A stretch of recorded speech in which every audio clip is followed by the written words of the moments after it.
ఈరోజు గాంధీ భవన్ వేదికగా తెలంగాణ ప్రభుత్వం తీసుకున్నటువంటి బలహీన వర్గాలకు 42% రిజర్వేషన్లకు సంబంధించిన కేబినెట్ నిర్ణయాన్ని స్వాగతిస్తూ ఇప్పుడు ఆ అంశాలకు సంబంధించి గౌరవనీయులైనటువంటి కేశవరావు గారు ప్రెస్ కాన్ఫరెన్స్ అడ్రస్ చేస్తారు.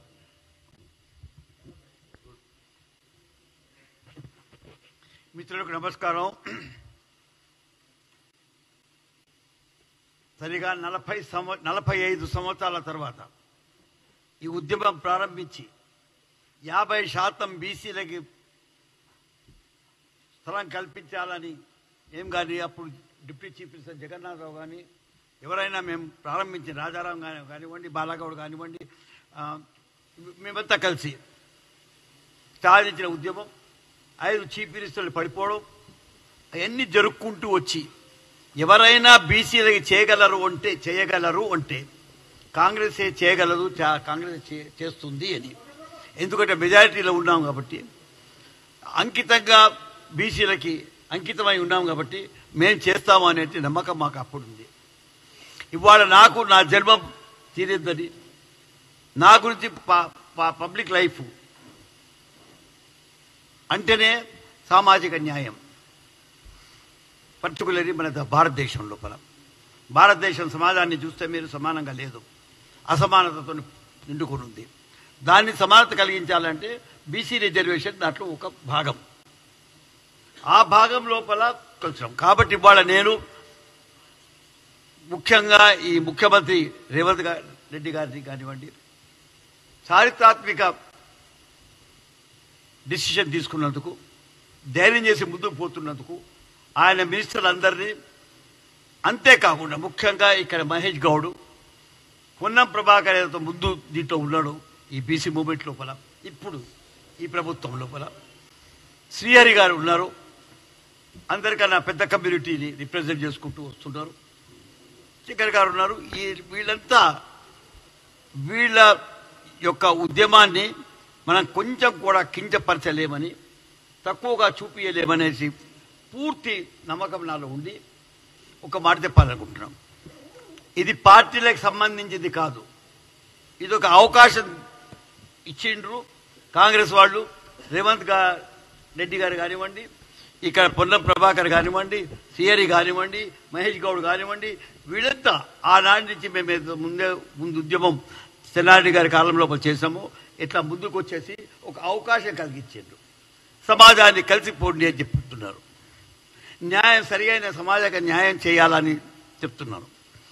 నేను ఇప్పుడే చదువుతుంటూ ఉన్నాను, ఎవరు మీ బీఆర్ఎస్ వాళ్ళది పాప అవగాహన లేకుండా మాట్లాడుతున్నారు వాళ్ళు. నా తమ్ముడు ఎవరిని నేను తప్పు పట్టుకోను. ఇవాళ మనం లా పాస్ చేస్తాము, టెక్నికల్ లాకి లా ఏం కోరుకుంటుంది అంటే సమాజాన్ని కోరుకుంటుంది, సమాజాన్ని రెస్పాన్స్ని కోరుకుంటుంది. దాంట్లో టెక్నికాలిటీస్ ఏది అంటే ఆ దినం మనం మార్చుకోవచ్చు, ఏ దినం ఆ దినం ఎంబెడ్ చేసుకోవచ్చు. లా ఇంపార్టెంట్ కాదు, లా యొక్క స్పిరిట్ ఇంపార్టెంట్. ఇప్పటికీ ఫిలాసఫీ ఆఫ్ లా ఇంపార్టెంట్. ఇవాళ 42% మేము ఇస్తామని క్యాబినెట్ చెప్తే మనమందరం ఎందుకు స్వాగతిస్తున్నామంటే దాన్ని పూర్తి చేస్తామంట. ప్రజలు పూర్తి చేస్తారు, లా పూర్తి చేయదు. లా కోర్టు కాదు పూర్తి చేసేది. కాబట్టి నేను వీళ్ళందరినీ కోరుకునేది, పర్టికులర్ ఆల్ పార్టీస్ని కోరుకుంటున్నాను, మర్చిపోండి మీ డిఫరెన్సెస్, మర్చిపోండి మీ పాలిటిక్స్. ఒక ప్రభుత్వము, ఒక పార్టీ 42% మీకు ఇస్తుంది. ఇన్ని సంవత్సరాలు మనం వెయిట్ చేస్తాము, దగ్గరగా 50-60 సంవత్సరాలు మనం పోరాడుతూ వచ్చాము, దాన్ని మేము పూర్తి చేయడానికి సిద్ధంగా ఉన్నాము అని చెప్పినప్పుడు దాన్ని బలోపేతం చేసి దానికి బలం కూర్చి ముందుకు తీసుకెళ్లడమే మీ యొక్క కర్తవ్యం అంటా ఉన్నాను. అది నేను ఇవాళ ఇప్పుడు చదివాను కాబట్టి చెప్తున్నాను. మీకు సరిగ్గా టెక్నికల్ ఆస్పెక్ట్స్ ఆఫ్ లా తెలియకుండా మాట్లాడుతున్నారు. మేము లా ఎక్కడ పాస్ చేస్తాము? లెజిస్లేచర్లో పాస్ చేస్తాము. లా పాస్ చేయాలంటే పర్టికులర్లీ కాన్స్టిట్యూషనల్ అమెండ్మెంట్స్ కావాలన్నప్పుడు, లేదా స్టాచ్యూటరీగా మనం మాట్లాడుకున్నప్పుడు క్యాబినెట్లో దాన్ని డిస్కస్ చేసుకుంటాం.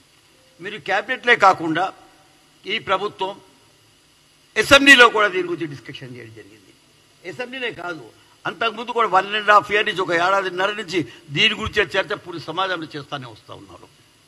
కాబట్టి అందరికీ బీసీ రిజర్వేషన్లు కావాలని కోరుకున్న సంగతి అందరికీ తెలిసిన సంగతే. మీరు కూడా అంటూ ఉన్నారు, మేము 42%కి పూర్తిగా ఒప్పుకుంటున్నాము, మేము సై అంటున్నాం. కాబట్టి మాకు దాని మీద అపనమ్మకం కాదు, మాకు అపనమ్మకం ఉంది, కానీ మాకు దీనికి వ్యతిరేకం కాదు అంటూ ఉంటాను. అపనమ్మకం ఎందుకు వచ్చిందని మిమ్మల్ని అడుగుతున్నాను నేను. ఇవాళ మేము పాస్ చేసిన తర్వాత ఇది స్టేట్ వాళ్ళకి నేను ఆన్సర్లు ఇస్తున్నాను. ఎందుకంటే క్వశ్చన్లన్నీ వాళ్ళకి చదువుకున్నాను కాబట్టి మీకు తెలుసు, ప్రెస్ వాళ్ళకి.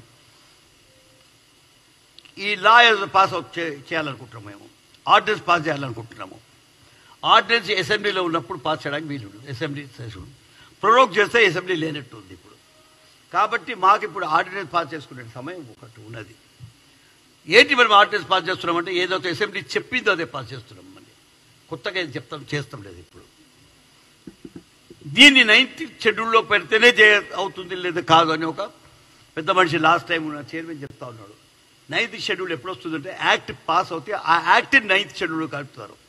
9th షెడ్యూల్ లా కాదు, 9th షెడ్యూల్. ఆ షెడ్యూల్లో పెట్టిన దాన్ని, ఆ ఇష్యూస్ని, ఆ సబ్జెక్ట్ని మనం కోర్టులో ఛాలెంజ్ చేయలేము అని చెప్పడం 9th షెడ్యూల్లో. కాబట్టి ఒక యాక్ట్ ఉంటే దాన్ని షెడ్యూల్ తయారు చేస్తాం. కాబట్టి 9th షెడ్యూల్కి దీనికి సంబంధం లేదు. రెండవది, మాకు ఇది రైట్ ఉందా లేదా అంటే, ఇది స్టేట్ లా.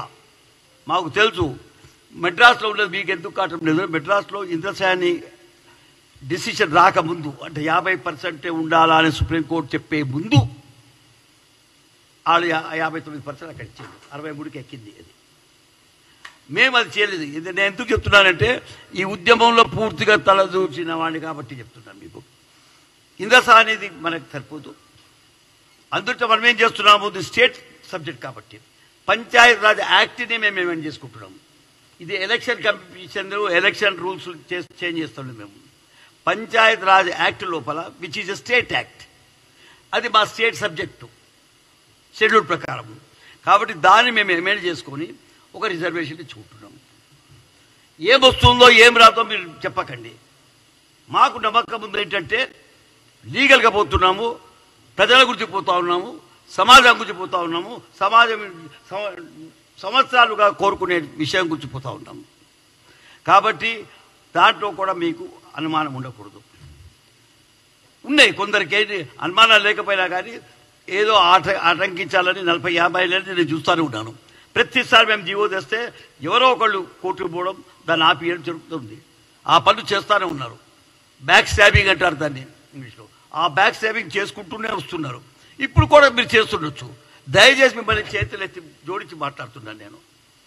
బ్యాక్ స్టాబింగ్ ఈసారి చేయకండి. ఒక నిజమైన ఉద్దేశంతో ఇక్కడ 2 మినిస్టర్లు నా పక్కన కూర్చున్నారు. వాళ్ళ మనసులో చూడండి, వాళ్ళ నిజంగా ఉద్దేశం ఏముందంటే, రావాలి ఏదైనా చేయండి, మీరు లా తెస్తారా, కాన్స్టిట్యూషన్ చేంజ్ చేసుకుంటారా, ఏం చేస్తారో మాకు అనవసరం, కానీ మీరు మాత్రం 42% చేయండి. 50 చేయలేరు కాబట్టి 42 చేయండి, మేమంతా సిద్ధంగా ఉన్నామని ప్రభుత్వంలో చెప్పి క్యాబినెట్లో కూర్చొని మాట్లాడుకుని తెచ్చిన తర్వాత, క్యాబినెట్ ఒప్పించిన తర్వాత దాన్ని మేము చేసుకుంటూ పోతా ఉంటే దాన్ని మేము ఆపగలమనేది మీకు ఈ దురుద్దేశం మీలో ఉండకూడదని నేను కోరుకుంటున్నాను. ఈ సమయంలో నేను నా మిత్రులే కాబట్టి 50 ఏళ్ళు 60 ఏళ్ళు నేను ఈ పాలిటిక్స్లో ఉన్నాను కాబట్టి, ఇప్పుడు మాట్లాడే వాళ్ళందరూ నా మిత్రులు కాబట్టి వాళ్ళకి చెప్తున్నాను, మీకు కూడా బీసీల గురించి లవ్ ఉంది, ప్రేమ ఉంది, బీసీల కాజ్ గురించి ప్రేమ ఉంది.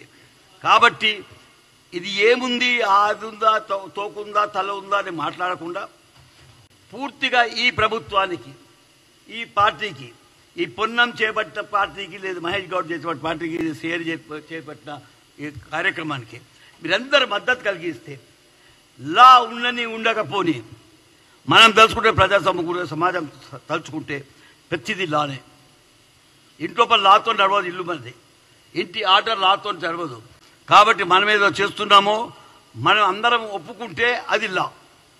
మనమందరం ఒప్పుకునేటట్టు మీకు ఒక ఇది వే క్లియర్ చేయడానికి నిన్న క్యాబినెట్ ఒక డిసిషన్ తీసుకున్నది. అది ఎట్లా చేయాలా, క్యాబినెట్ ఎట్లా చేయాలన్నప్పుడు దానికి సులువైన మార్గం మన స్టేట్ యాక్ట్ని అమెండ్ చేసుకోవడం.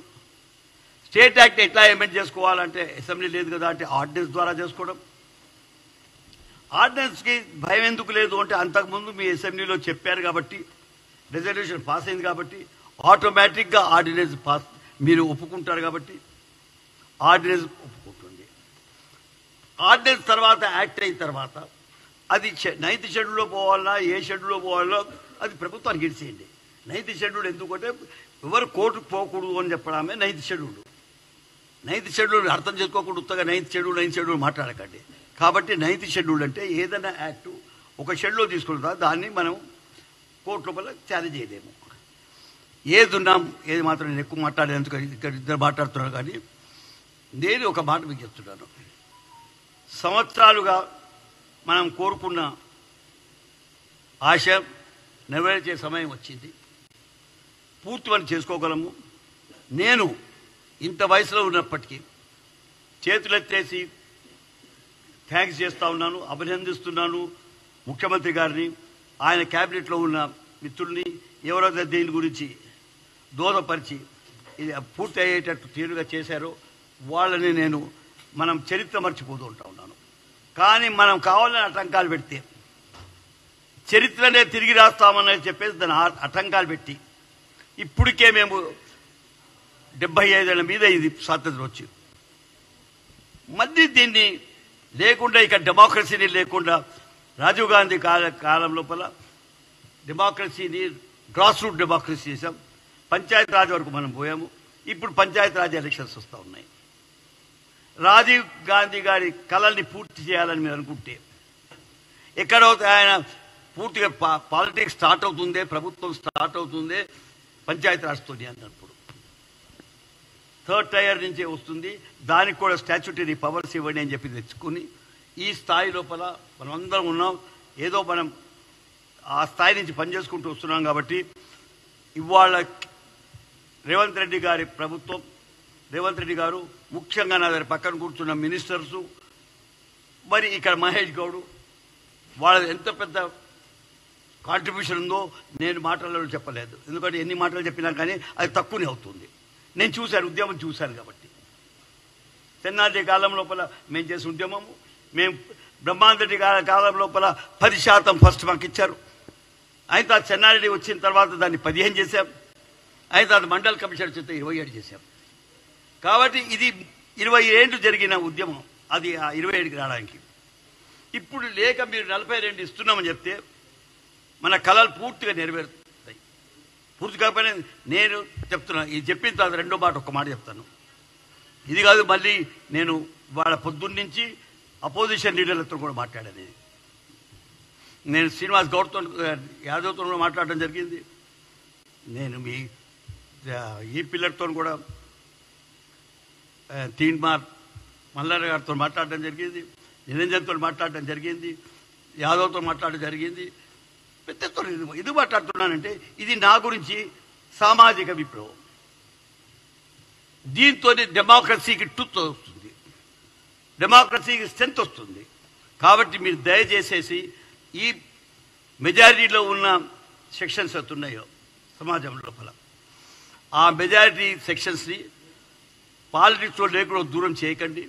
వాటిని పాలిటిక్స్ లోపల రాజ్యాధికంగా వచ్చేటట్టు చూడండి అని నేనేం చెప్తున్నానంటే దీంతో సరిపోదు. సంతోషంగా ఉంది, చాలా సంతోషంగా ఉంది 42% రావడం. కానీ నేను దీంతో సంతృప్తి చెందేవాడిని కానీ చేసిండు కాబట్టి, లేకపోతే సంతృప్తి అయ్యేది నాకు. మీరు చేశారు కాబట్టి మేము అడుగుతున్నది ఇదంతా రాజాధికారం గురించే, రాజ్యాధికారం గురించే. ఇది ప్రతి ఈ సొసైటీ, ఈ బడుగు వర్గాలు అడుగుతున్నాయి. వేరే వాళ్ళకి వ్యతిరేకం కాదు, బీసీలు వేరే కులాలకు వ్యతిరేకం కాదు. కానీ వాళ్ళ పవరు, వాళ్ళ షేరు వాళ్ళకి ఇవ్వాలా అని తీసుకుంటామని కోరుతున్నారు. ఇవాళ ఈ ప్రభుత్వం దానికి దోహదపరిచే తీరుగా, వారికి స్ట్రెంత్ ఇచ్చే తీరుగా, దానికి బలం చేకూర్చే తీరుగా ఒక నిర్ణయం తీసుకున్నది. ఆ నిర్ణయాన్ని పూర్తి ఈ స్టేటే కాదు, ఈ పూర్తి సమాజం, దేశంలో ఉన్న సమాజం. ఎందుకంటే రాహుల్ గాంధీ గారు మీకు ఇది సెన్సస్ కావాలన్నప్పుడు, క్యాస్ట్ సెన్సస్ కావాలన్నప్పుడు ఆయన ఉద్దేశం కూడా అదే. ప్రజలకు తెలియనివ్వండి, ఈ దేశానికి తెలియనివ్వండి మెజారిటీ ఎవరి దేశంలో.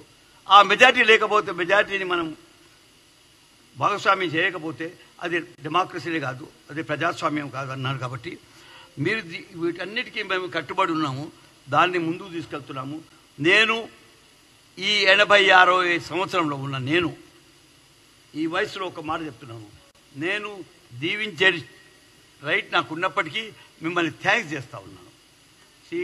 గారిని కానివ్వండి, పొన్నం గారి కానివ్వండి, మీ అందరినీ థ్యాంక్స్ చేస్తున్నాను. ఎందుకంటే మేము కోరుకున్నది ఎప్పటి నుంచి, నేను 78 లోపల మినిస్ట్రీ అయినా అప్పటి నుంచి వెయిట్ చేస్తున్న ఇది, దాన్ని మీరు పూర్తి చేశారు కాబట్టి, పూర్తి చేసే తీరుగా ముందుకు తెచ్చారు కాబట్టి మా ఎదురుగా ఒక ప్రతిపాదన పెట్టారు.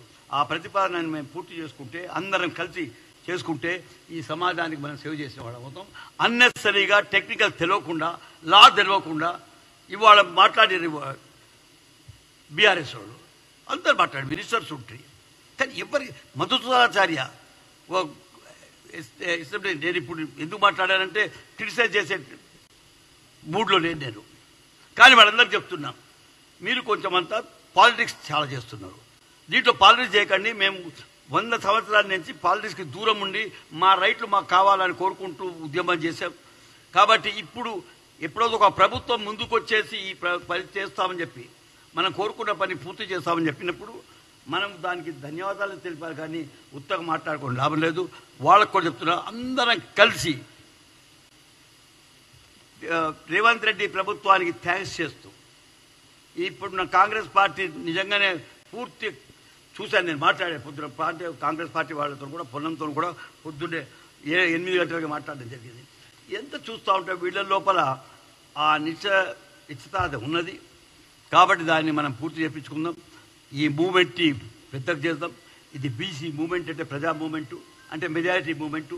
దీని వెంబడి ఉన్నది ఎస్సీలు ఉన్నారు, దీని వెంబడి ఎస్టీలు ఉన్నారు, మైనారిటీస్ ఉన్నారు. అందరినీ చూసుకుంటే మీరు 70 to 80% పీపుల్ ఉన్నారు. కాబట్టి వాళ్ళ ఉద్యమాన్ని నీరు కార్చకండి, ఉద్యమం పోనివ్వండి.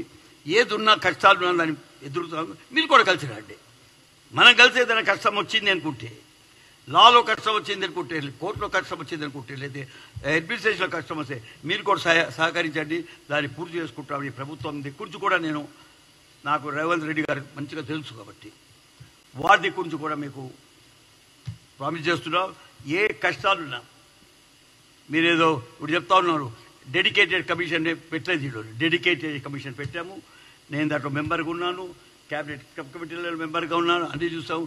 పూర్తిగా ఎన్ని చేయాలో ప్రతి మీటింగ్లో కూడా ఏజీని, వేరే వాళ్ళని లీగల్ ఎక్స్పర్ట్స్తో మాట్లాడుకుంటూ ఈ పనిని ముందుకు తీసుకెళ్ళాము. పూర్తి సరైన పని చేశాము. అప్పటికి ఇప్పటికి ఏమైనా టెక్నికల్ చిన్నగా ఉంటే దాన్ని మనం ఎదుర్కొందాం, వారిని పూర్తి చేసుకుందాం, వారిని సర్దిద్దుకుందాం. మీ అందరి సహకారం ఉంటే, నేను అన్ని పార్టీలకు చెప్తున్నాం, సహకరించండి. 42% ఈ ప్రభుత్వం ఇచ్చింది. కాంగ్రెస్ ఇచ్చింది కాబట్టి నేను అపోజ్ చేస్తా అనకండి, కాంగ్రెస్ ఇచ్చింది కాబట్టి ప్రజలను అపోజ్ చేస్తా అనకండి. మీరు ఇది ప్రజల గురించి చేసే కార్యక్రమం. ఇంత పెద్ద కార్యక్రమము ఏ పార్టీ, ఏ పొలిటికల్ మూమెంట్లో, ఆ దిన మండల కమిషన్ మూమెంట్లో వచ్చినట్టు మూమెంటు అంతకన్నా పెద్ద మూమెంట్ కాబోతుంది ఇది అని చెప్తున్నాను నేను. మండల కమిషన్ కన్నా పెద్ద మూమెంట్ కాబోతున్నది. దానికి దోహదపరిచిన ఈ ప్రభుత్వము, రేవంత్ రెడ్డి గారి ప్రభుత్వానికి నేను ధన్యవాదాలు తెలుపుకుంటూ సెలవు తీసుకుంటున్నాను. గౌరవ శ్రీహరి గారు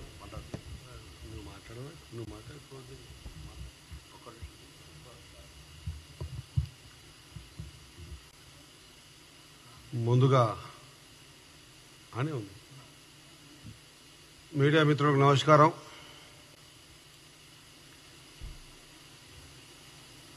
ఈ దేశంలో పార్లమెంట్ కానీ, అసెంబ్లీ కానీ కడప తొక్కని వెనుకబడ్డ జాతులు ఎన్నో ఉన్నాయని లోతైన ఆలోచన చేసి అందరికీ ఆదర్శంగా నిలిచి इस देश में जिनकी जितनी आबादी है उनको उतना हिस्सा मिलना चाहिए అని చెప్పేసి ఒక మహత్తరమైన ఆలోచనకు పురుడు పోసి మనందరికీ దిక్సూచిగా నిలిచినటువంటి రాహుల్ గాంధీ గారు మా నేత మరి ఆయన ఆలోచన విధానం పట్ల పూర్తిగా విశ్వాసాన్ని ఉంచి తెలంగాణలో అధికారంలో ఉన్నటువంటి కాంగ్రెస్ పార్టీ మరి రాహుల్ గాంధీ గారి ఆలోచన విధానాన్ని ఒక వెనుకబడ్డ కులాలకు చెందని వాడైనా కూడా ఒక అగ్రవర్ణంలో ఉన్నటువంటి వ్యక్తి అయినా కూడా నాయకుడు ఆలోచన విధానాన్ని నేను ఇంప్లిమెంట్ చేయాలా, వాస్తవంగా కూడా ఈ దేశంలో కుల గణనతో పాటు జనగణనతో పాటు కులగణన చేయాలా, అది మనం ఎందుకు చేయకూడదు, మనమే ముందు స్టార్ట్ చేయాలని చెప్పేసి మన ప్రియతమ ముఖ్యమంత్రి రేవంత్ రెడ్డి గారు సబ్ కమిటీ ఉత్తమ్ కుమార్ రెడ్డి గారి అధ్యక్షతన పొన్నమన్న ఆ బిల్లుని ప్రవేశపెడతా ఉంటే బలపరిచే అవకాశం నాకు, వీర్లపల్లి శంకర్ గారికి, ఆది శ్రీనివాస్ గారికి, కొండా సురేఖమ్మ గారికి, బీర్ల ఐలయ్య గారికి, రాజ్ ఠాకూర్ గారికి, మా అందరికి రావటం, సభ ఏకగ్రీవంగా తీర్మానం చేసుకోవటం, అడుగడుగునా ఎన్ని ఇబ్బందులు వచ్చినా కూడా ఒక పాజిటివ్ కోణంలో ముందుకు పోయి అసెంబ్లీలో పాస్ చేస్తారా, చేసినాం. బిల్లులాగా పెడతారా, పెట్టినాం. షెడ్యూల్ పంపిస్తారా, పంపించినాం. వాళ్ళు యాక్సెప్ట్ చేస్తారా లేదా. ముఖ్యమంత్రి గారు లేచి పొన్నం ప్రభాకర్ అన్న గారు బీసీ శాఖ మాత్యులు మాట్లాడిన తర్వాత షెడ్యూల్ 9 లో ఇంతకుముందు చాలా స్పష్టంగా చెప్పారు పెద్దలు కేశవరావు గారు. ఆ షెడ్యూల్ 9 లో చేర్చమని మేము గౌరవంగా సెంట్రల్ గవర్నమెంట్ లో ఉన్నటువంటి భారతీయ జనతా పార్టీని, మోదీ గారి ప్రభుత్వాన్ని కోరుతాం. దయచేసి పార్టీలకు అతీతంగా మాకు మీరు సహకారం చేయండి అని చెప్పిన తర్వాత ఒకవేళ ఏదైనా కారణం చేత వాళ్ళు దీన్ని చేర్చడంలో కొంత జాప్యం చేసినా రేపు రాబోయే లోకల్ బాడీ ఎలక్షన్స్ లో 100% ఏ మాదిరిగా అయితే కులగణన జరిగి ఒక కులగణన బీసీలకు ఒక్కటే కాదు, బీసీలు, ఎస్సీలు, ఎస్టీలు, మైనారిటీలు, ఓసీలు ఎవరు ఎంత ఉన్నారో నిర్ధారణ చేసుకొని సైంటిఫిక్ గా చేసుకున్న తర్వాత 9th షెడ్యూల్లో ఇది చేయడంలో కొంత జాప్యమైన ఖచ్చితంగా తెలంగాణ రాష్ట్రంలో రాహుల్ గాంధీ గారి ఆలోచన విధానాన్ని మేము ఇంప్లిమెంట్ చేస్తామని 42% ఖచ్చితంగా బీసీలకు రిజర్వేషన్స్ ఇస్తామని చెప్పేసి చెప్పిన మాటను నిలబెట్టుకోవడానికి నిన్న కేబినెట్ లో చర్చించుకొని ఆమోదం తెలుపుకున్న సందర్భాన ఆ కార్యక్రమానికి ఈరోజు ఇక్కడ విచ్చేసిన మా పెద్దలు కేశవరావు గారు, మాజీ మంత్రివర్యులు, మాజీ పిసిసి అధ్యక్షులు, మా అన్న పొన్నమన్న జీవితం ధన్యమైంది అనుకుంటా నాకు తెలిసిన కాడికి. తన రాజకీయ జీవితంలో ఒకసారి తెలంగాణ పార్లమెంట్ లో పాస్ చేసేప్పుడు తన కండ్లల్లో పెప్పర్ స్ప్రే కొట్టినా కూడా కండ్లు పోతే పోని కానీ తెలంగాణ రావాలనే ఆకాంక్షతో ఆ రోజున్నటువంటి అందరు ఎంపీలు పోవడంలో అన్న అగ్రగామిగా ఉండి పోవడం చేయడం జరిగింది. అందరితో పాటు అన్న కూడా పోవడం చేయడం జరిగింది. అదొక అదృష్టమైతే తను బీసీ శాఖ మాత్యులుగా ఉన్నప్పుడు ఈ బిల్లుని అసెంబ్లీలో ప్రవేశపెట్టే అవకాశం వచ్చి మరొకసారి తన జీవితాన్ని ధన్యం చేసుకున్నాడని నేను పరిపూర్ణంగా విశ్వసిస్తూ అన్నగారికి నమస్కారం తెలియజేసుకుంటూ, మరి అదేవిధంగా సామాజిక న్యాయం అంటేనే కాంగ్రెస్ పార్టీ గతంలో మనం ఎప్పుడు తీసుకున్నా కూడా ఇప్పుడు మనం మాట్లాడుతున్న గాంధీ భవన్ లో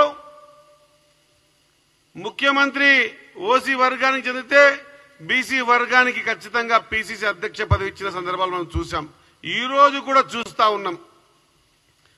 మరి ఈ రోజు కూడా మహేష్ అన్న మన పీసీసీ అధ్యక్షుల వారి కూడా ఆలోచన విధానం మేరకు అదే మాదిరిగా సామాజిక న్యాయానికి ఈరోజు దిక్సూచిగా అతి చిన్న సామాజిక కులానికి చెందినటువంటి వ్యక్తి కూడా ఈ రోజు రాణించగలుగుతాడు, చట్టసభలకు రాగలుగుతాడు. అది కాంగ్రెస్ పార్టీ వల్లనే సాధ్యమైనటువంటి నిరూపించిన మా అన్న వీర్లపల్లి శంకరన్న గారికి, మా జగదీశ్వర్ అన్న గారికి, మా తమ్ముడు మత్స్యశాఖ అధ్యక్ష చైర్మన్ మెట్టు సాయికి, అన్న లోకేష్ యాదవ్ గారికి, అన్న నాగరాజ్ అన్న గారికి, భాస్కర్ యాదవ్ గారికి, మా మీడియా మిత్రులకు, మీ అందరికీ కూడా నా హృదయపూర్వక నమస్కారం. వాస్తవంగా చెప్పాలంటే కేశవరావు గారు చాలా సంక్షిప్తంగా చెప్పారు, కానీ ఒక్క మాట చెప్పి నేను ముగిస్తా. మరి ఎందుకు ఈ విధంగా ఒక ప్రయత్నం చేస్తా ఉన్నారో, ఈ ప్రయత్నం చేసేదాన్ని కూడా కౌంటర్ ఇవ్వచ్చు, కానీ నేను రిక్వెస్ట్ చేస్తా ఉన్నా. మరి 84-86 సంవత్సరాల వయసు కలిగిన వ్యక్తే చేతులు జోడించి నమస్కారం చెప్పి దీంట్లో మాత్రమే అడ్డకు రాకండి అని చెప్తున్న సందర్భాన్న మరి మేము నిజంగా కూడా మనస్ఫూర్తిగా అందరినీ వేడుకుంటున్నాం.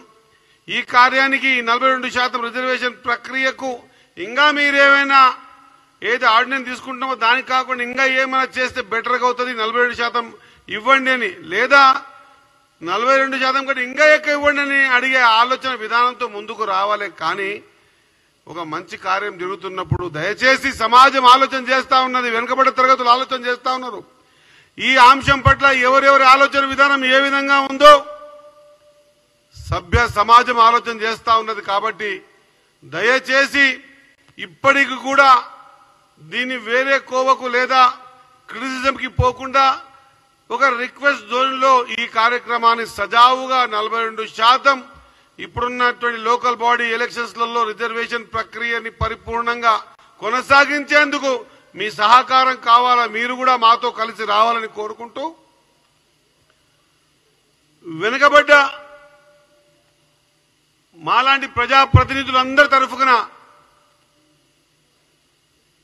బీసీ కమ్యూనిటీస్ తరఫున, SC ST BC minority communities తరఫున అయితే ఈ కార్యక్రమాన్ని కులగణన చేసినందుకు ధన్యవాదాలు గతంలో కూడా తెలిపిన మళ్ళొకసారి తెలుపుతూ, యావత్ బీసీ సమాజం, తెలంగాణ బీసీ సమాజం తరఫున ప్రియతమ ముఖ్యమంత్రి రేవంత్ రెడ్డి గారికి, అదే మాదిరిగా ఈ ఆలోచన విధానాన్ని ఇప్పుడు పోపించి ఈరోజు అందరి ఆలోచన విధానంలో అందరి మదిలో మెదులుటట్టు చేసినటువంటి మా ప్రియతమ నాయకుడు రాహుల్ గాంధీ గారికి, ఇలాంటి నిర్ణయాలు తీసుకోగలిగేటువంటి శక్తి, వెనుకబడ్డ జాతుల గురించి ఆలోచన చేసేటువంటి విధానం కలిగినటువంటి కాంగ్రెస్ పార్టీకి అధినాయకత్వానికి కూడా హృదయపూర్వక నమస్కారాలు తెలియజేసుకుంటూ, ఈ రోజు యావత్ తెలంగాణ అంతా జిల్లా మండల హెడ్ క్వార్టర్లలో సంబరాలు జరుగుతూ ఉన్నాయి. ఎన్నో సంవత్సరాల కళ ఈ రోజు నెరవేరబోతా ఉందన్నట్టు ఆశతో అందరూ కూడా సంబరాలు చేసుకుంటున్నప్పుడు ఖచ్చితంగా మీరు కూడా అదే పద్ధతిలో నడుచుకోవాలని కోరుకుంటూ, విన్నవించుకుంటూ, మరి ఇంత చక్కటి అవకాశాన్ని ఆ అవకాశం ఇచ్చినప్పుడు మాలాంటి బీసీ నాయకత్వం ఉన్న సందర్భాల్లో రావడం అనేది మా అదృష్టంగా భావిస్తూ ముగిస్తా ఉన్నా. ధన్యవాదాలు.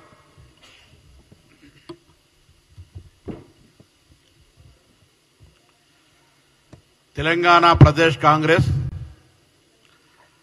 ఆనాడు రాహుల్ గాంధీ గారి ఆలోచన మేరకు పిసిసి అధ్యక్షుడిగా రేవంత్ రెడ్డి గారు, కార్యనిర్వాహక అధ్యక్షుడిగా మహేష్ కుమార్ గౌడ్ గారు, మిగతా కార్యవర్గం అంతా తీర్మానం చేసుకొని బీసీ డిక్లరేషన్ పేరు మీద అక్టోబర్ మాసం లోపల 2023లో కాంగ్రెస్ను గెలిపివ్వండి, 42% తెలంగాణలో బీసీలకు రిజర్వేషన్ ఇస్తామనేటువంటి మాట తీర్మానం చేసినాం. అధికారంలోకి వచ్చినాక డిసెంబర్ 3 నాడు ఎన్నికల ఫలితాలు వస్తే డిసెంబర్ 7 నాడు ఏర్పడ్డ ప్రభుత్వం తర్వాత జరిగిన శాసన సమావేశాల్లో ఫిబ్రవరి 4, 2024 రోజున తెలంగాణ శాసనసభ ద్వారా తెలంగాణ వ్యాప్తంగా కులగణ సర్వే జరగాలనే తీర్మానం చేసుకున్నాం. దాని తదుపరి మధ్యలో పార్లమెంట్ ఎలక్షన్ రావడం కారణంగా జరిగిన జాప్యంతో కొద్ది ఆలస్యమైన డిసెంబర్ ఎన్నికల్లో గెలిచిన తర్వాత ఫిబ్రవరిలో తీసుకున్న నిర్ణయానికి అనుగుణంగా నిర్ణయం నుంచి నివేదిక వరకు 2024 ఫిబ్రవరి 4 నాడు తీసుకున్న నిర్ణయాన్ని 2025 ఫిబ్రవరి 4 నాటికి నివేదికగా చట్టంగా తెలంగాణ ప్రజలకు ఇచ్చిన మాటను నిలుపుకున్నటువంటి కాంగ్రెస్ పార్టీ గౌరవ ముఖ్యమంత్రి రేవంత్ రెడ్డి గారు, ఉప ముఖ్యమంత్రి బట్టి విక్రమార్క గారు, పిసిసి అధ్యక్షులు మహేష్ కుమార్ గౌడ్ గారు, sub committee chairman Uttam Reddy గారు, సహచర మొత్తం కేబినెట్ మంత్రులు, నాయకత్వం, శాసనసభ స్పీకర్, శాసన మండలి అధ్యక్షులతో సహా ప్రతి ఒక్కరి సహకారంతో ఈ యొక్క కార్యక్రమం జరిగింది చట్ట రూపంలో. ఆ చట్టాన్ని గవర్నర్ గారు ఆమోదింపజేసి రాష్ట్రపతి గారు ఆమోదంకు పంపి అక్కడ ఉన్నటువంటి సందర్భంలో మేమంతా కూడా గౌరవ కేంద్ర మంత్రి, సంక్షేమ శాఖ కేంద్ర మంత్రి గారికి కలిసి వచ్చాం. మొత్తం బీసీ ప్రజాప్రతినిధులం, మా పార్టీ నాయకత్వానికి ధన్యవాదాలు చెప్పినాం. దాంతో పాటుగా ఢిల్లీ వేదికగా ఇప్పుడు అధికారంలో ఉన్నటువంటి కేంద్ర ప్రభుత్వాన్ని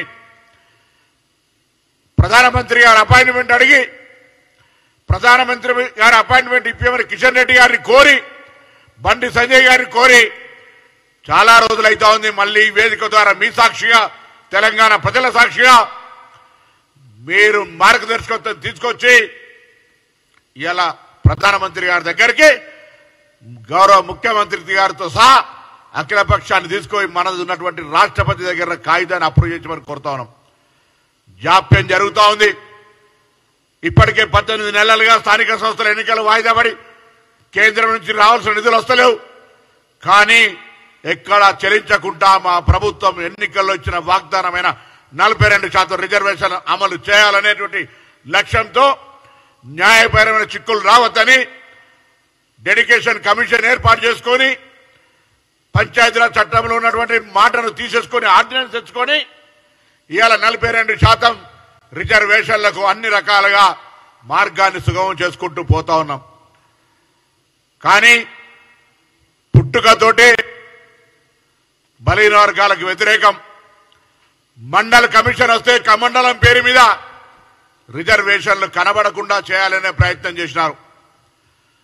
తెలంగాణ భారతీయ జనతా పార్టీ అధ్యక్షుడు ఒక బలహీన వర్గాల బిడ్డ బండి సంజయ్ ఉంటే పీక్ టైంకి వచ్చేటప్పటికి కారణం లేకుండా తొలగించేసారు. ఇవాళ భారతీయ జనతా పార్టీ తెలంగాణ పెద్ద ఉద్యమం జరుగుతుంటే బీసీలు ముఖ్యమంత్రి అభ్యర్థిని ప్రకటించిన పార్టీ శాసనసభ పక్ష నాయకుని బీసీలకు ఇయ్యలే. పాయల్ శంకర్ లాంటి సమర్థవంతమైనటువంటి బీజేపీ నాయకుడున్నా ఇవాళ మళ్ళీ అర్హత కలిగినటువంటి 4 పార్లమెంటు సభ్యులు అరవింద్ గారు, పండిత్ సంజయ్ గారు, ఈటల రాజేందర్ గారు, ఆర్ కృష్ణయ్య గారితో సహా రాజాసింగ్ గారు ఇవాళ బలహీన వర్గాల బిడ్డ పార్టీ నిర్ణయం మీద గొంతెత్తితే ఆయన రాజీనామా కూడా పార్టీ నుంచి ఆమోదింపజేసినటువంటి పార్టీ. ఇవాళ అడుగుతా ఉన్న తెలంగాణలో భారతీయ జనతా పార్టీ తన స్వరూపాన్ని బలహీన వర్గాలకు వ్యతిరేకంగా చూపెట్టి ఉండొచ్చు. నేను బలహీన వర్గాలకు ఉన్నటువంటి బీజేపీలో ఉన్న నాయకత్వాన్ని కోరుతా ఉన్నా. నా మిత్రుడు విద్యార్థి నాయకుడు కాచం వెంకటేశ్వర యాదవ్ కావచ్చు, లేదా భారతీయ జనతా పార్టీలో ఉన్నటువంటి పార్లమెంటు సభ్యులు కావచ్చు, లేదా మేము విద్యార్థి దశలో ఆనాడు మండల్ కమిషన్, మురళీధర్రావు కమిషన్ కొట్లాడినాడు మాకు నాయకత్వం వహించినటువంటి ఆర్ కృష్ణయ్య గారు కావచ్చు, ఇంతకుముందు చెప్పినట్టుగా 40 సంవత్సరాల నుంచి జగన్నాథరావు గారు, కేశవరావు గారు, వెంకటస్వామి గారు, బాలగౌడ్ గారు, మాణిక్రావు గారు, ఇట్లా అనేక మంది తపన అయ్యేల వాళ్ళంతా కీర్తిశేషులై ఉండొచ్చు. పెద్దలు ప్రత్యక్ష సాక్షిగా వారికి. అందుకే వయసు అందరికంటే పెద్దది. ఇప్పుడున్న రాజకీయ జీవితంలో మల్లికార్జున గారితో సహా ఉన్నటువంటి వయసున్న వ్యక్తి 2 చేతులెత్తి దండం పెడతా ఉన్నాడు. అర్థం చేసుకోండి. ఇంత పెద్ద కార్యక్రమం జరుగుతూ ఉంటుంటే రాజకీయ పార్టీలో ఉండొచ్చు మీరు, మీ పార్టీ ఒక ఇంట్రెస్ట్ మేము కాదనం, కానీ దానికంటే పెద్దది ఇలా సమాజంలో ఉన్నటువంటి అట్టడుగు వర్గాలకు సంబంధించిన బలహీన వర్గాల అభివృద్ధికి స్థానిక సంస్థల ప్రజాప్రతినిధుల ద్వారా రేపు చట్టసభల్లో ప్రవేశించేటువంటి వేదిక. ఆ స్థానిక సంస్థల్లో నోటి కాడి కూడును చెడగొట్టద్దేమని మీ పార్టీల మీరే ఒక రెబల్ థ్రెటన్ గా మారాలి తప్ప ప్రభుత్వ నిర్ణయానికి ఎక్కడ కూడా విమర్శించేటువంటి పరిస్థితి రావద్దని కోరుతా ఉన్నా. ఒకవైపు సాయంత్రం క్యాబినెట్ అయి బయటకు వచ్చి ప్రెస్ కాన్ఫరెన్స్ చేసే లోపల ఇంత పెద్ద లంబా స్టేట్మెంట్ వచ్చింది ఒకటి. ఆశ్చర్యపోతా ఉన్నాం. ఒక రైతు తన భూమిలో పంట పండించడానికి కష్టపడి పంట మొత్తం పండించి ఆ ధాన్యాన్ని ఎడ్ల బండ్లు వేసుకొని పోతే కింద ఎడ్ల బండి కింద నడుస్తున్నటువంటి ఎవరో ఈ బరువంతా నేనే మోస్తా ఉన్నా, ఈ పంట నేనే పండించినా అన్నట్టున్నది. కామారెడ్డి డిక్లరేషన్ ఇచ్చి మొదలుకొంటే కాంగ్రెస్ పార్టీ నిన్న జరిగినటువంటి తెలంగాణ ప్రజాపాలన ప్రభుత్వ కేబినెట్ నిర్ణయం దాకా ఎక్కడ కూడా అడుగు మెదపలే, కదపలే, వెనుకకు తిరగలే. బలహీన వర్గాల రిజర్వేషన్లు ఇవ్వాలి, స్థానిక సంస్థలు వాయిదా పడితే కూడా అనేటువంటి ఆలోచనతో పోతే మేము చెప్తేనే చేసిండ్రు. మా ఒత్తిడికి తలొక్కి కేబినెట్ నిర్ణయం తీసుకున్న సంతోషం. కానీ మీ పార్టీకి చెప్పండి, మీరే అన్నారు దయ్యాలున్నాయని. దయ్యాలను ఎవరిని రెచ్చగొట్టి దయ్యాలు పట్టనీయకండి. ఈ నిర్ణయం అమలు జరగనీయండి. ఇవాళ తెలంగాణ బీసీలకు సంబంధించి మొసలి కన్నీరు కాదు, మీరు అధికారంలో ఉన్నారు, చేసిరా చేయలేదు. మేము ఇంతకు చెప్పినట్టుగా we don't want criticise as a backward class leaders. మేము శాసనసభలో కూడా ఆనాడు కూడా చర్చ చేయండి, కానీ బలహీన వర్గాలకు సంబంధించిన బిల్లును అనవసరంగా రాద్ధాంతం చేయకమని కోరినాం. ఇవాళ కూడా బలహీన వర్గాల బిడ్డలంగా మా పార్టీలో ఏదైనా ఇబ్బంది కలిగినాడు మేము అందరం కూడా గొంతెత్తి మా పార్టీలో తెలంగాణ ఉద్యమం కావచ్చు, బలహీన వర్గాలకు న్యాయం సంబంధించుకోవచ్చు, మా పార్టీ ఎజెండాని ఇలా ముఖ్యమంత్రి రెడ్డి ఉంటే అధ్యక్ష పదవి బీసీలకు ఇచ్చినటువంటి సాంప్రదాయం ఉన్నటువంటి పార్టీ ఏదైనా న్యాయం చేయగలుగుతుంది. ఏదైనా ఛాంపియన్ ఉందంటే బలహీన వర్గాలు కానీ ఎస్సీ ఎస్టీ మైనార్టీలకు ఒక కాంగ్రెస్ పార్టీతోటే మాత్రం సాధ్యమవుతుందనే మాట చారిత్రాత్మక నిర్ణయం ఇది. అది బీఆర్ఎస్ పార్టీ కావచ్చు, బీఆర్ఎస్ పార్టీలో ఉన్న నాయకులు కావచ్చు, బీజేపీ పార్టీ కావచ్చు, బీజేపీ పార్టీలో ఉన్న బీసీ నాయకులు కావచ్చు. దయచేసి కేశవరావు లాంటి పెద్ద మనిషి గాంధీ భవన్కి వచ్చి 2 చేతులు జోడించి మీ పార్టీల మీద మీకు ప్రభావం చేయండి, 42% ముందుకు పోవడానికి ఏమి మేము భయపడతలేం, వాళ్ళ విమర్శలకేం భయపడతలేం. కానీ తప్పుడు ఆలోచన పెట్టుకొని పోవద్దు. ప్రభుత్వం ముందు చెప్పిన విధంగా 42% తీసుకొని పోతా ఉంది.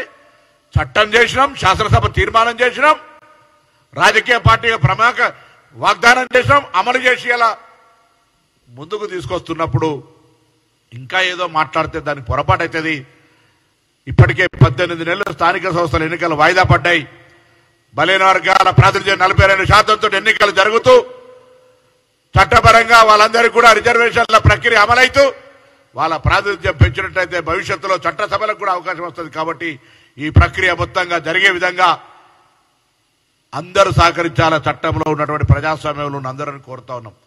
ఏం కాంగ్రెస్ పార్టీ తప్పకుండా తెలంగాణలో ఉన్నటువంటి బలహీన వర్గాల నాయకులార విశ్వాసం, ధైర్యంగా కుల సంఘాల పేరు మీద, మేధావుల సంఘాల పేరు మీద ఆనాడు తెలంగాణ కోసం జాయింట్ యాక్షన్లు కుల సంఘాలు ఏర్పడి తెలంగాణ సాధనకు ఏ విధంగా వీధులలో పోరాటం చేసిరో దీనికి ఎవరైనా అడ్డొస్తే అదే విధంగా మళ్ళీ ఒక్కసారి ఉద్యమం చేసి ఎవరు కూడా దీనికి వ్యతిరేకంగా మాట్లాడే ధైర్యం చేయకుండా ఉక్కు కవచంగా నిలబడి మన రిజర్వేషన్లను కాపాడుకునే ధైర్యంతో ముందుకు నడవాలని ప్రతి గ్రామాల్లో ఉన్నటువంటి బలహీన వర్గాల కాంగ్రెస్ నాయకత్వాన్ని, కుల సంఘాలను ఎవరికి వారే ఈ యొక్క కార్యక్రమంలో భాగస్వాములు కావాలి. మాకు సాధించుకున్నామనేటువంటి ధైర్యం కొద్దీ మేం కాపాడుకుంటాం, ఎవరంటం వస్తారో అనేటువంటి ఆ ఆకాంక్షతో ముందుకు పోవాలని నేను ఈ సందర్భంగా కోరుతూ ఈ ప్రక్రియ మొత్తానికి గౌరవ ముఖ్యమంత్రి రేవంత్ రెడ్డి గారు, పిసిసి అధ్యక్షుడు మహేష్ కుమార్ గౌడ్ గారు, మాకు మార్గదర్శి రాహుల్ గాంధీ గారు, ఇలా సామాజిక న్యాయానికి ఛాంపియన్ ఆనాడు జ్యోతిబా పూలే, సావిత్రిబాయి పూలే, డాక్టర్ బాబాసాహెబ్ అంబేద్కర్, దేవరస్ గురు, రకరకాలుగా అనేక మంది బలహీన వర్గాలకు చరిత్రలో ఏ విధంగా నిలిచిపోయినారో ఈ దేశానికి తెలంగాణ రిజర్వేషన్ల ప్రక్రియను ప్రారంభించి రోల్ మోడల్ గా ఉంటే దేశంలో నాయకత్వం వహిస్తున్న రాహుల్ గాంధీ గారు రోల్ మోడల్ అనే మాటని సందర్భంగా మనవి చేస్తూ తప్పకుండా నేను మరొకసారి తెలంగాణ బలహీన వర్గాల బిడ్డల పక్షాన వివిధ పార్టీల్లో ఉన్నటువంటి బలహీన వర్గ నాయకత్వం ఈ యొక్క రిజర్వేషన్ల ప్రక్రియను ప్రొటెక్ట్ చేసుకుంటూ అమలు చేసుకునే దిశలో మీ పార్టీల మీద ప్రభావితం కావాలి అనేటువంటి మాటని సందర్భంగా కోరుతున్నాం.